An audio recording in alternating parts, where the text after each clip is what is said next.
Nah, kalau karyawannya semuanya isinya orang dalam, dan orang dalamnya itu nggak guna.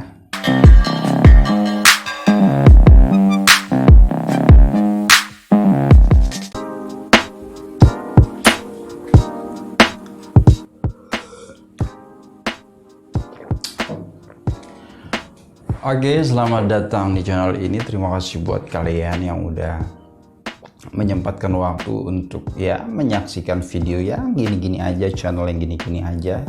Semoga channel ini mampu berkembang besar dan bermanfaat bagi siapapun yang menyaksikannya, terutama yang subscribe channel ini. Nah, di kesempatan kali ini saya ingin bercerita, mendongeng atau short story aja tentang by experience atau tentang pengalaman saya pribadi sejauh ini. Ada 3 hal yang buat orang itu tetap bertahan di suatu tempat atau suatu pekerjaan. Ini menurut saya, disclaimer dulu, ini menurut saya, jika beda persepsi itu urusan biasa, tersuka dan suka itu biasa. Nah, yang pertama itu karena lingkungan. Jadi orang itu akan tetap bertahan di suatu tempat bekerja itu karena lingkungan. Nah, lingkungan ini tuh ruangnya luas ya, baik dari suasana kerja, teman kerja, job days, dan lain sebagainya. Tapi menurut saya ruang lingkup yang paling menguatkan kita untuk stay di suatu tempat itu teman atau partner kerja. Itu yang pertama. Yang kedua itu adalah gaji.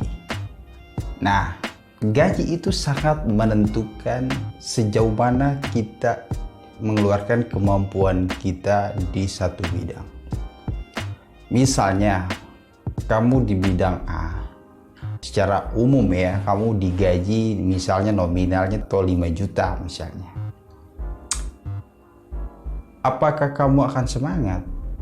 Ya, selagi kamu bisa memenuhi kebutuhan menabung, berinvestasi, menurut saya itu kamu akan berupaya untuk menyamankan diri. Oke. Ini hal menarik karena kadang beberapa tempat dimanapun kita bekerja, ya dimanapun kalian bekerja nih, karena kemampuan kita itu nggak bisa dinilai, dan kita akan ngerasa nggak nyaman ya. Padahal jika semua leader di suatu tempat itu mengukur atau menempatkan seseorang berdasarkan basic pengetahuan atau skillnya, dia akan menghargai kita mungkin lebih dari apa yang sebelumnya dia belum tahu. Padahal ya, suatu perusahaan itu akan memiliki track record produk jasa layanan yang bagus. Itu pasti didukung oleh elemen-elemen kecil, yaitu karyawan. Nah, kalau karyawannya semuanya isinya orang dalam, dan orang dalamnya itu nggak guna, nggak usah berharap banyak. Yang kerjanya cuman ya kan. Yang ketiga adalah yang menarik. Itu yang terakhir, yang ketiga, yang paling menarik adalah itu karena passion lu. Kadang kita akan lupa lingkungan, kita akan lupa gaji kita berapa, mau dibayar murah ya, tapi bukan murah-murah banget ya.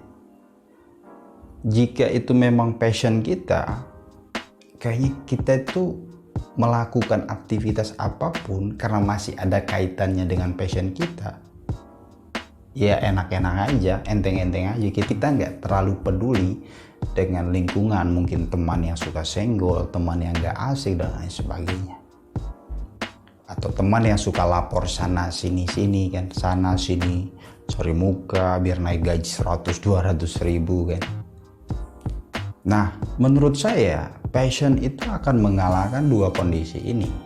Yang pertama itu kondisi lingkungan yang kayaknya nggak membuat kita nyaman, Karena pasti di dunia kerja pasti ada lingkungan yang senggol menyenggol, dan itu udah bumbu dari suatu pekerjaan.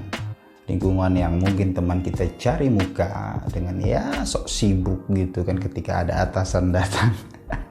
Yang kedua itu mungkin kita akan lupa dengan hal yang ya gaji cuman segini. Tapi karena ada alasan yang paling kuat di antara dua alasan itu, yaitu memang itu passion kita. So mau lingkungan itu nggak asik, mau lingkungan itu nggak enak, mau gaji kita dikit-dikit aja, yang penting sealai cukupnya, mau nggak mau ya kita harus tetap kerja di situ. Karena apa? Karena mungkin setiap orang punya visi pribadi. Visi di sini mungkin ya dia ingin terus belajar. Ketika dia merasa one day dia udah cukup di volume tertentu, oke, saya cabut dan saya akan cari hal lain. Jadi ada 3 elemen penting yang kalian bisa tarik dari cerita singkat ini. Yang pertama adalah, jadi 3 alasan yang buat kalian tetap bertahan di lingkungan atau ekosistem pekerjaan. Yang pertama adalah lingkungan, yang kedua adalah upah atau gaji, karena itu adalah bentuk suatu tempat menghargai apa yang kita pernah lakukan per tiap waktu atau tiap bulan. Yang ketiga adalah itu karena passion kita. Jadi, dan 3 hal ini itu pure dari pengalaman dan desas-desus atau keluh kesah ya di circle yang saya miliki. But semoga ini bisa menjadi pengalaman yang bermanfaat saya bagikan, dan terima kasih buat kalian yang sudah menyaksikan video ini hingga akhir, sekalipun videonya gini-gini aja. Jangan lupa like video ini jika kalian suka, dan tulis di kolom komentar sekiranya apa yang saya perlu bahas, apa yang saya perlu sampaikan, atau apa yang perlu saya ceritakan. Jangan lupa subscribe dan share video ini di sosial media kalian. Sampai jumpa di video selanjutnya.